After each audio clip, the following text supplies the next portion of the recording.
Welcome to జై స్వరాజ్య world TV Karimnagar. ప్రస్తుతం మనము కరీంనగర్లో ఉన్నాము. పట్టభద్రుల ఎమ్మెల్సీ ఎలక్షన్ సంబంధించి నామినేషన్ల పర్వం కొనసాగుతున్న ఈ నేపథ్యంలో కరీంనగర్, ఆదిలాబాద్, నిజామాబాద్, మెదక్ సంబంధించి పట్టభద్రుల ఎమ్మెల్సీ అభ్యర్థులు మరి కాసేపట్లో కరీంనగర్ కలెక్టరేట్లో నామినేషన్లు వేయబోతున్న ఈ నేపథ్యంలో ఈరోజు జై స్వరాజ్య వరల్డ్ టీవీ ప్రత్యేకంగా కరీంనగర్ రావడం జరిగింది.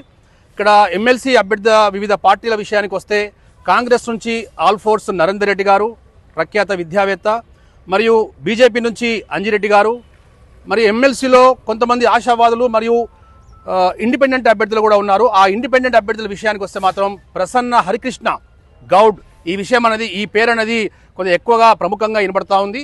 సో అన్ని పార్టీలకు ఒక ఎమ్మెల్సీ సంబంధించి ఇండిపెండెంట్ అభ్యర్థిగా ప్రసన్న హరికృష్ణ గౌడ్ గారు చాలా తగ్గఫోర్గా ఇస్తున్నారన్న విషయము ఇక్కడ ఉన్నటువంటి విద్యావేత్తల ద్వారా మరియు ప్రతి ఒక్కరి ద్వారా మనం తెలుసుకుంటూ ఉన్నాం. మరి రాబోయే పట్టభద్రుల ఎమ్మెల్సీ ఎవరు గెలవబోతున్నారు, నిజామాబాద్, ఆదిలాబాద్, మెదక్ అండ్ కరీంనగర్ సంబంధించి జరగబోయే ఈ పట్టభద్రుల ఎమ్మెల్సీ ఎలక్షన్లో ఎవరు విజయం సాధించబోతున్నారో తెలుసుకునే ప్రయత్నంలో ఈరోజు జై స్వరాజ్య వరల్డ్ టీవీ ప్రత్యేకంగా కరీంనగర్ రావడం జరిగింది. మనతో చాలామంది విద్యావేత్తలు ఉన్నారు, వారి యొక్క అభిప్రాయం అడిగి తెలుసుకుందాం. జై స్వరాజ్యం టీవీ వారు కరీంనగర్కి వచ్చినందుకు ప్రత్యేక ధన్యవాదాలు. ఈరోజు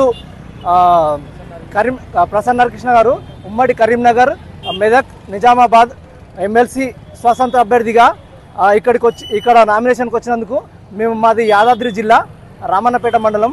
మేము స్వచ్ఛందంగా సార్ స్టూడెంట్ని. గత 10 సంవత్సరాల క్రితం నుంచి సార్ యొక్క పుస్తకాలు చదువుతున్నాం. అలాగే తెలుగు రాష్ట్రాలలో ఎవరు విన్నర్స్ పబ్లికేషన్ అంటే తెలియని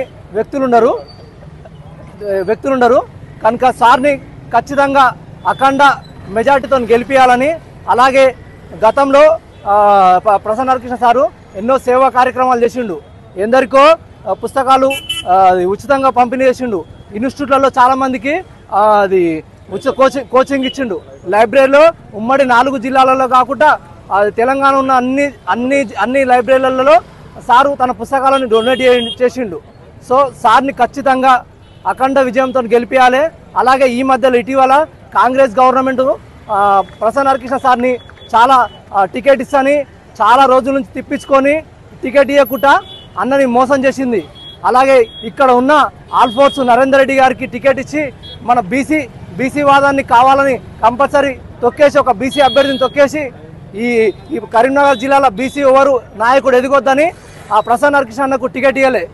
మేము ఖచ్చితంగా ఈ వేదిక ద్వారా చెప్తున్నాం ప్రసన్న హరికృష్ణ అన్న ఖచ్చితంగా గెలిపిస్తాం 4 రాష్ట్రాలకు. అలాగే ఇక్కడ ఉన్న ఉమ్మడి రాజన్న సిరిసిల్ల నుంచి అన్న ఖచ్చితంగా మళ్ళా ఎమ్మెల్యే భవిష్యత్తులో గెలుస్తాడు. ఇది ఒక ఆరంభమే మాత్రం. ఇక మొదలు స్టార్ట్ అయింది ప్రసన్న హరికృష్ణ విజయం.